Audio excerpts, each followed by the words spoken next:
माननीय विधायक श्रीमती अंजुला माहौर जी, लोकसभा के माननीय सांसद श्री राजवीर सिंह गजेल जी, माननीय विधायक श्री वीरेंद्र सिंह राणा जी, भारतीय जनता पार्टी के प्रदेश के उपाध्यक्ष श्री दिनेश शर्मा जी, क्षेत्रीय अध्यक्ष श्री गुरविजय सिंह साक्य जी, जिला प्रभारी चौधरी देवेंद्र सिंह जी, नगर पालिका की अध्यक्ष श्रीमती श्वेता चौधरी जी, क्षेत्रीय अध्यक्ष महिला मोर्चा श्रीमती सुश्री मधुलिका राघव जी, क्षेत्रीय महामंत्री श्रीमती दुर्गेश नंदनी जी, भारतीय जनता पार्टी के जिला के अध्यक्ष शरद माहेश्वरी जी,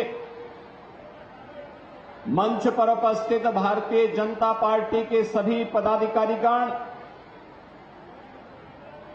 इस पूरे सम्मेलन में आए सभी हमारे जनप्रतिनिधिगण और हाथरस की उपस्थित सभी बहनें, उपस्थित भाइयों, भारत की आध्यात्मिक और सांस्कृतिक परंपरा को एक नई धार देने वाले, भारत की संत परंपरा के साथ साथ साहित्यिक परंपरा को भी एक नई ऊंचाई प्रदान करने वाले काका हाथरसी और निर्भय हाथरसी की इस पावन धरा को और जिस हाथरस के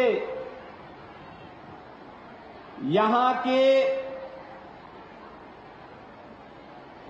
लोगों की हाथ की कला ने बिना हाथरस की हींग के दाल का स्वाद ही नहीं, उस हाथरस की धरती को मैं नमन करते हुए हाथरस की सभी बहनों का अभिनंदन करता हूं, जिन्हें देश के यशस्वी प्रधानमंत्री श्री नरेंद्र मोदी जी ने देश की संसद में और विधानसभाओं में 1/3 सीटों पर यानी 33% सीटों पर सांसद और विधायक के रूप में चुने जाने के लिए एक अवसर प्रदान करने का प्रस्ताव पारित संसद में अधिनियम पारित किया है।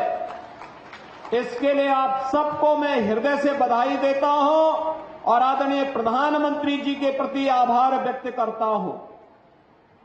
हम सब जानते हैं ये शारदीय नवरात्रि का पावन पर्व है और इस अवसर पर हम जगत जननी मां भगवती दुर्गा के अनेक रूपों की पूजा कर रहे हैं। भारतीय जनता पार्टी जो कहती है वह करके दिखाती है और भारतीय जनता पार्टी ने जो कहा वही आज आप सबके सामने देखने को मिल रहा होगा। आपने इस बात को महसूस किया होगा, पिछले 9.5 वर्ष के अंदर हमने एक नए भारत का दर्शन किया है, जहां पर जाति, मत, मजहब, क्षेत्र, भाषा या लिंग के आधार पर किसी के साथ कोई भेदभाव नहीं, सबका साथ, सबके विकास की भावना के साथ, जहां पर विकास समान रूप से हो रहा है, लेकिन जिन्हें विशेष प्रोत्साहन दिए जाने की आवश्यकता है उनके लिए नई नई योजनाएं बन रही हैं और इन योजनाओं के क्रम में आपने देखा होगा बेटी बचाओ बेटी पढ़ाओ का एक कार्यक्रम हो या फिर खेलो इंडिया खेलों के माध्यम से किसी न किसी प्रकार से शासन की योजनाओं को आगे बढ़ाने, फिट फिट इंडिया मूवमेंट के माध्यम से देश के अंदर खेल कार्यक्रमों को एक नई गति प्रदान करने का कार्यक्रम रहा हो, या फिर देश के अंदर तमाम क्षेत्रों में महिलाओं की भागीदारी सुनिश्चित करते हुए उन्हें समाज की मुख्य धारा के साथ जोड़ करके विकास के अभियान के साथ जोड़ने का एक कार्यक्रम, ये निरंतर एक नई ऊंचाई की ओर आगे बढ़ता जा रहा है। और उसी कार्यक्रम के अंतर्गत आपने पिछले 9.5 वर्ष के अंदर देश को बदलते हुए देखा है। 6.5 वर्ष के अंदर उत्तर प्रदेश के अंदर बदलती हुई स्थिति को देखा है। किस तरीके से आज विकास की योजनाओं में महिलाओं की भागीदारी हो रही है, इसका सबसे बड़ा उदाहरण आपके सामने है उत्तर प्रदेश पुलिस। भाइयों बहनों, 2017 के पहले 1947 से लेकर के 2017 तक उत्तर प्रदेश पुलिस में भर्तियां जो हुई थी, 2017 में जब डबल इंजन की सरकार उत्तर प्रदेश में आई थी, तब मात्र 10,000 पुलिस कार्मिक उत्तर प्रदेश पुलिस बल के हिस्से थे। लेकिन आज उत्तर प्रदेश पुलिस बल में अनिवार्य रूप से 20% महिलाओं की, बालिकाओं की भर्ती होनी है, यह सुनिश्चित कर दिया गया है। और उसका परिणाम है कि आज जब उत्तर प्रदेश पुलिस में भर्ती की प्रक्रिया पूरी होती है तो यह संख्या बढ़कर के 40,000 हो गई है। 10,000 से बढ़कर के 40,000 केवल महिला पुलिस कार्मिक आज उत्तर प्रदेश पुलिस बल का हिस्सा बनी हुई है। इतनी बड़ी संख्या में महिलाओं की भागीदारी इस बात को साबित करती है कि महिला सशक्तिकरण की दिशा में सरकार के द्वारा उठाए गए कदम आज सार्थक रूप से आगे बढ़ते हुए दिखाई दे रहे हैं। जब हम उत्तर प्रदेश की कानून व्यवस्था को, जहां दंगे होते थे, अराजकता चरम पर थी, गुंडागिर्दी चरम पर थी, पर्व और त्योहार शांतिपूर्ण तरीके से आप नहीं संपन्न कर सकते थे, और जहां पर बेटियां स्कूल नहीं जा पाती थी, आज उसी उत्तर प्रदेश के अंदर आप देख सकते हैं भाइयों बहनों, पिछले 6.5 वर्ष के अंदर उत्तर प्रदेश में कोई दंगा नहीं हुआ, पर्व और त्योहार शांतिपूर्ण तरीके से संपन्न हुआ है, अराजकता के लिए कोई जगह नहीं, लेकिन सुरक्षा और सम्मान सबको समान रूप से देने का कार्य सरकार करेगी। इस कार्य को प्रभावी ढंग से सरकार ने लागू करने का प्रयास किया है। यही नहीं, आज सरकार की प्राथमिकता में गांव है, गरीब है, किसान है, नौजवान है, तो महिलाएं भी उसी प्रभावी ढंग से सरकार के एजेंडे का हिस्सा बनी है। आपने देखा होगा जब आज केंद्र और राज्य सरकार की नीतियां बनती है तो इन नीतियों का आधार गांव बनता है, गरीब बनता है, किसान बनता है, नौजवान बनता है, समाज के विभिन्न तबके के लोग बनते हैं। बिना भेदभाव के शासन की योजनाओं का लाभ मिला है। बेटी बचाओ बेटी पढ़ाओ से जो कार्यक्रम प्रारंभ होता है, प्रधानमंत्री उज्ज्वला योजना में उत्तर प्रदेश के अंदर आपने देखा होगा 1,75,00,000 परिवारों को, और उसमें भी महिला सदस्य को रसोई गैस के फ्री में कनेक्शन उपलब्ध करवाने के कार्य हुए हैं। आपने देखा होगा जनधन अकाउंट में पहले खाते खुलते नहीं थे और अब अकाउंट भी खुल रहे हैं फ्री में, लेकिन साथ साथ सरकार की योजना का लाभ सीधे सीधे वहां तक पहुंचाने के लिए डीबीटी के माध्यम से पैसा आज उनके अकाउंट में जा रहा है।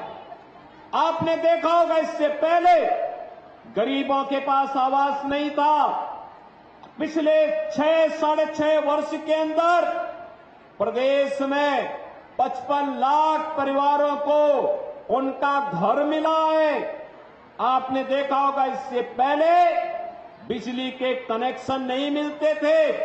आज उत्तर प्रदेश के अंदर 1 लाख से अधिक गांवों में बिजली पहुंचाई गई और 1,56,00,000 से अधिक परिवारों को फ्री में बिजली के कनेक्शन भी उपलब्ध करवाने के कार्य हुए हैं।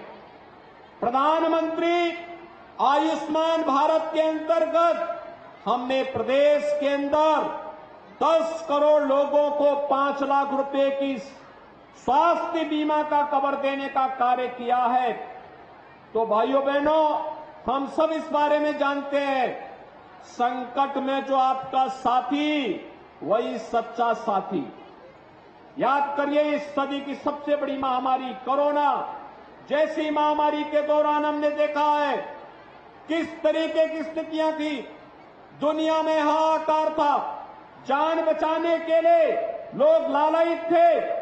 उस दौरान आपने देखा होगा, एक और उस दौरान आंगनबाड़ी, आशा वर्कर, एएनएम और हेल्थ वर्कर घर घर जाकर के लोगों की सेवा कर रहे थे, उनके लिए शासन की योजनाओं को पहचाने का कार्य कर रहे थे।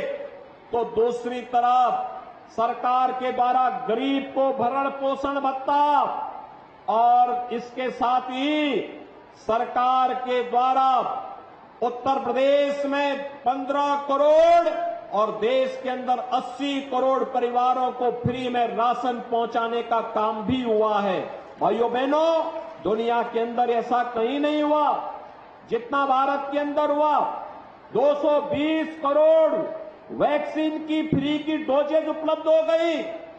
सरकार की योजनाओं का लाभ बिना भेदभाव के सभी तबके को प्राप्त होता हुआ दिखाई दिया।